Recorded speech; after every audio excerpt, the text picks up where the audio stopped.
Olá! A gente já parou para pensar em como um povo, uma nação, começa de verdade?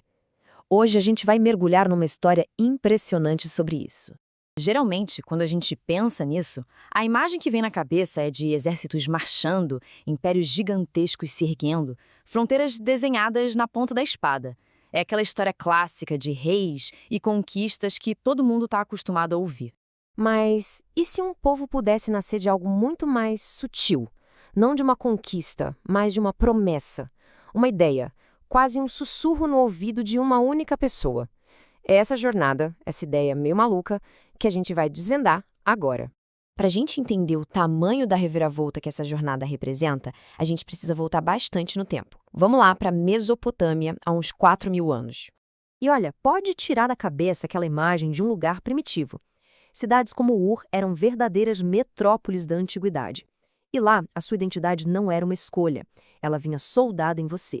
Você era da sua cidade, do seu clã e do Deus da sua terra. Ponto. Sair de lá não era uma simples mudança. Era basicamente deixar de existir. E o que isso significava na prática? Significava segurança.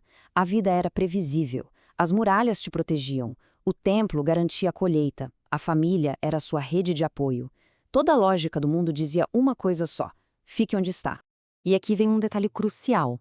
Abraão não era um refugiado, nem um exilado. Muito pelo contrário. Ele era parte desse sistema.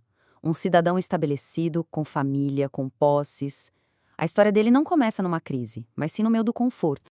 E é justamente aí, nesse cenário de total estabilidade, que acontece algo que quebra tudo.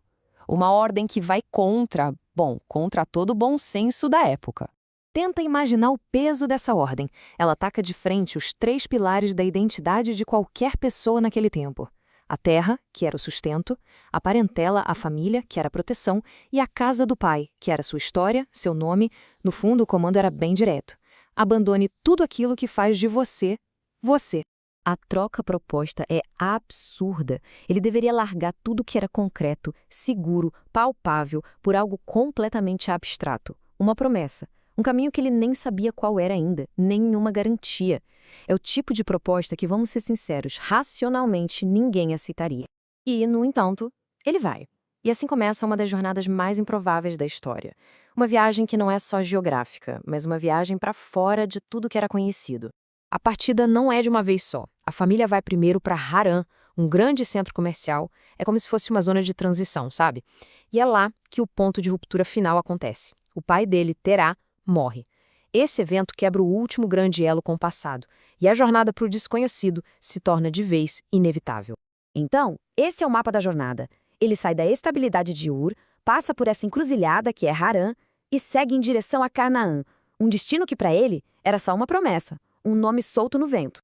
E é aqui que a tensão aumenta. Quando ele finalmente chega em Canaã, a tal da terra prometida não estava lá, vazia, esperando por ele. Que nada. Era um lugar com seus próprios povos, cidades e culturas. Ele não chega como um conquistador. Ele chega como um estranho. E aí fica a pergunta: como é que se vive num lugar que te prometeram, mas que na prática não é seu? Isso força a criação de um tipo completamente novo de identidade. Abraão se torna, então, um estrangeiro permanente. A identidade dele não está mais ancorada na terra sobre os seus pés, mas na promessa que ele carrega dentro de si. Ele vive o presente, mas quem ele é definido por um futuro que ele talvez nunca chegue a ver com os próprios olhos. E isso se reflete em atitudes bem concretas. Ele não constrói fortalezas, mas sim altares, que servem para marcar a sua passagem, não a sua posse. Ele não toma poços de água na marra. Ele negocia. A principal atividade dele se torna esperar. Mas não vamos romantizar essa vida, não. Ela era incrivelmente vulnerável.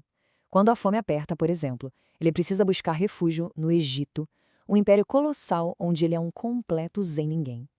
A promessa divina não era um escudo mágico contra os perrengues do mundo real. E o que torna essa história tão humana é justamente o contraste gritante entre a promessa e a realidade. A promessa era de uma grande nação, mas a esposa dele não podia ter filhos. Ele deveria ser o fundador de um povo. Mas no Egito, morrendo de medo, ele comete erros, pisa na bola. Ele não é um herói perfeito. Então, depois dessa saga toda, que legado essa jornada deixa? O que de fato foi fundado ali? Diferente dos outros fundadores da sua época, Abraão não deixou para trás muralhas, exércitos ou um reino. Não existe um império de Abraão. O modelo dele de fundação era completamente diferente.